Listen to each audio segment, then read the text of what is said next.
ಇಂದು ನಿಮ್ಮ ಸಿಂಶಾ ನಾಲಾ ಹಿತರಕ್ಷಣಾ ಸಮಿತಿಯ ಅಡಿಯಲ್ಲಿ ಸಿಂಶಾ ಭಾಗದ ಅಚ್ಚುಕಟ್ಟುದಾರರ ಒಂದು ಹೋರಾಟ ನಡೆದಿದೆ.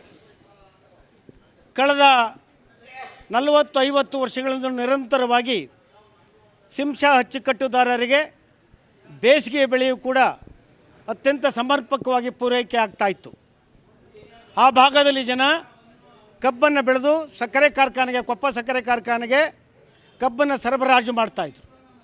ಈ ಬಾರಿ ಮತ್ತು ಕಳೆದ ವರ್ಷದಿಂದ ಬೇಸಿಗೆ ಬೆಳೆಯ ನೀರಿನ ತೀವ್ರ ಅಭಾವ ನಮ್ಮನ್ನು ಕಾಡ್ತಾ ಇದೆ.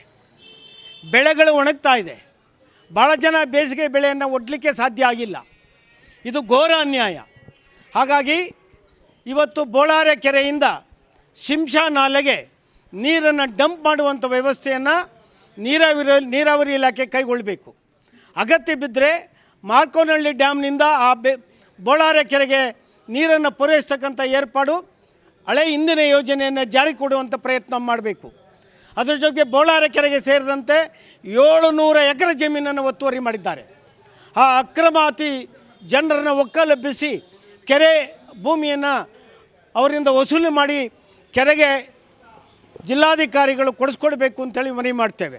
ಇವತ್ತು ಜಿಲ್ಲಾಧಿಕಾರಿಗಳ ಮೂಲಕ ಈ ಕೂಡಲೇ ನಾಲೆಗಳಿಗೆ ಭೇಟಿಯನ್ನು ಕೊಟ್ಟು ಎಲ್ಲ ಸೂಪರಿಂಟೆಂಡೆಂಟ್ ಇಂಜಿನಿಯರ್, ಎಕ್ಸಿಕ್ಯೂಟಿವ್ ಇಂಜಿನಿಯರ್ ಜೊತೆಗೆ ಬಂದು ನಮಗೆ ಸಮರ್ಪಕ ನೀರನ್ನು ಪೂರೈಕೆ ಮಾಡುವಂಥ ದಿಸೆಯಲ್ಲಿ ಕ್ರಮ ಕೈಗೊಳ್ಳಬೇಕು ಅಂತೇಳಿ ಆಗ್ರಹಿಸ್ತಾ ಇವತ್ತು ಮನವಿಯನ್ನು ಜಿಲ್ಲಾಧಿಕಾರಿಗಳಿಗೆ ಮತ್ತು ಅಧೀಕ್ಷಕ ಅಭಿಯಂತರು ನೀರಾವರಿ ಇಲಾಖೆಗೆ ಸಲ್ಲಿಸ್ತಾ ಇದ್ದೇವೆ. 6ನೇ ಹಂತದ ಕುಡಿಯುವ ನೀರಿನ ಯೋಜನೆಯನ್ನು ಮಾಡಿದ್ರೆ ನಮಗೆ ಬೆಳೆಗಳಿಗೆ ನೀರೇ ಇರೋದಿಲ್ಲ. ಈಗಲೇ ನೀರಿನ ಹಾಕಾರ ಇದೆ. ನೀವು ಕುಡಿಯುವ ನೀರಿಗೆ ಬೇರೆ ಪರ್ಯಾಯವನ್ನು ಮಾಡಿಕೊಳ್ಳಿ. ನೀವೇನಾದರೂ ಮೇಕೆದಾಟು ಯೋಜನೆ ಹೇಳ್ತಾ ಇದ್ದೀರಲ್ಲ, ಅಲ್ಲಿಂದ ಏನಾದರೂ ನೀವು ಪರ್ಯಾಯವನ್ನು ಮಾಡಿಕೊಳ್ಬೇಕೇ ಹೊರತು ಯಾವ ಕಾರಣಕ್ಕೂ 6ನೇ ಹಂತವನ್ನು KRSನ ನೀವು ಮಾಡ್ತಕ್ಕಂಥದ್ದನ್ನ ಕೂಡಲೇ ನಿಲ್ಲಿಸಬೇಕು. ಅದು ಈ ಭಾಗದ ಬೆಳೆಗಾರರಿಗೆ ತುಂಬ ತೊಂದರೆ ಆಗ್ತದೆ. ಅದರಲ್ಲೂ ಟೇಲ್ ಮದ್ದೂರು ತಾಲೂಕಿನ ಜನ, ಸಿಂಶಾ ಅಚ್ಚುಕಟ್ಟುದಾರರು, ಮಳವಳ್ಳಿ ತಾಲೂಕಿನವ್ರಿಗೆ ತೀವ್ರವಾದ ತೊಂದರೆ ಆಗ್ತದೆ. ನಾವು ಬೆಳೆಗಳನ್ನೇ ಬೆಳೀಲಿಕ್ಕೆ ಆಗೋದಿಲ್ಲ. ಹಾಗಾಗಿ ಸರ್ಕಾರ ಕೂಡಲೇ ಎಚ್ಚರಿಕೆಯನ್ನು ವಹಿಸಬೇಕು.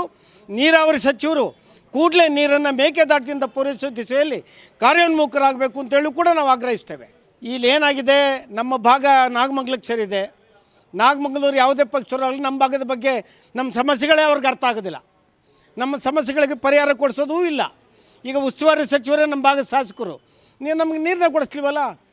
ಹಿಂದೆ ಮಂಚೇಗೌಡರಂಥ ಶಾಸಕರಿದ್ದಾಗ ನಾಲೆ ಮೇಲೆ ಬಂದು ನೀರನ್ನು ಕೊಡಿಸ್ತಾಯಿದ್ರು, ಭೂಮಿಗಳಿಗೆ ನೀರನ್ನು ಹಚ್ತಾಯಿದ್ರು. ಅಗತ್ಯ ಬಿದ್ದರೆ 1-2 ದಿನ ಹೆಚ್ಚು ನೀರನ್ನು ಹರಿಸ್ತಾಯಿದ್ರು ನಾಲ್ವೆಯಲ್ಲಿ. ಭೂಮಿ ನೀರು ಹರಿಯುವವರೆಗೆ ಅವರು ಎಚ್ಚರಿಕೆಯನ್ನು ವಹಿಸ್ತಾಯಿದ್ರು. ಈಗ ನಮ್ಮ ಕೇಳೋರೇ ಇಲ್ಲವಾಗಿದೆ. ಹಾಗಾಗಿ ಅನಿವಾರ್ಯವಾಗಿ ಇವತ್ತು ನಾವು ಈ ಹೋರಾಟಕ್ಕೆ ಬಂದಿದ್ದೇವೆ. ನೀರೇ ಬೇಕೇ ಬೇಕು. ನಾವು ಬೆಳೆ ಬೆಳಿಬೇಕಲ್ಲ, ನಾವು ಬದುಕಬೇಕು ಮತ್ತು ಬೆಳೆ ಬೆಳೆದು ಜನರಿಗೂ ಕೊಡಬೇಕಲ್ಲ, ಸಮಾಜಕ್ಕೂ, ರಾಷ್ಟ್ರಕ್ಕೂ, ರಾಜ್ಯಕ್ಕೂ ಬೆಳೆ ಬೆಳೆದು ಕೊಡಬೇಕಲ್ಲ. ಹಾಗಾಗಿ ಈ ಹಿಂದಿನಂತೆ ಬೇಸಿಗೆಯಲ್ಲಿ ಸಮರ್ಪಕವಾಗಿ ನೀರು ಪೂರೈಸ್ತಕ್ಕಂಥ ಯೋಜನೆಗೆ ಕೂಡಲೇ ಸರ್ಕಾರ ಮುಂದಾಗಬೇಕು ಅಂತೇಳಿ ನಾನು ಆಗ್ರಹಿಸ್ತೇನೆ. ಉಸ್ತುವಾರಿ ಸಚಿವರು ಮನಸ್ಸು ಮಾಡಿದ್ರೆ ನಮ್ಮ ಸಮಸ್ಯೆಗಳನ್ನು ಪರಿಹಾರ ಮಾಡೋದು ದೊಡ್ಡದಲ್ಲ. ಯಾಕೆ ಮನಸ್ಸು ಮಾಡ್ತಾಯಿಲ್ಲ ನಮ್ಗೆ ಅರ್ಥ ಆಗ್ತಾಯಿಲ್ಲ. ಅದಕ್ಕಾಗಿ ನಾವು ಇವತ್ತು ಹೋರಾಟಕ್ಕೆ ಬಂದಿದ್ದೇವೆ. ಹೋರಾಟ ನಮ್ಮ ಬೇಡಿಕೆಯನ್ನು ಈಡೇರಿಸ್ತೇ ಹೋದರೆ ನಿರಂತರವಾದ ಮತ್ತು ಉಗ್ರ ಸ್ವರೂಪವಾದಂಥ ಹೋರಾಟವನ್ನು ಕೈಗೊಳ್ಳಬೇಕಾಗ್ತದೆ. ಇನ್ನು ದೊಡ್ಡ ಸಂಖ್ಯೆಯಲ್ಲಿ ಹೋರಾಟವನ್ನು ರೂಪಿಸಬೇಕಾಗ್ತದೆ.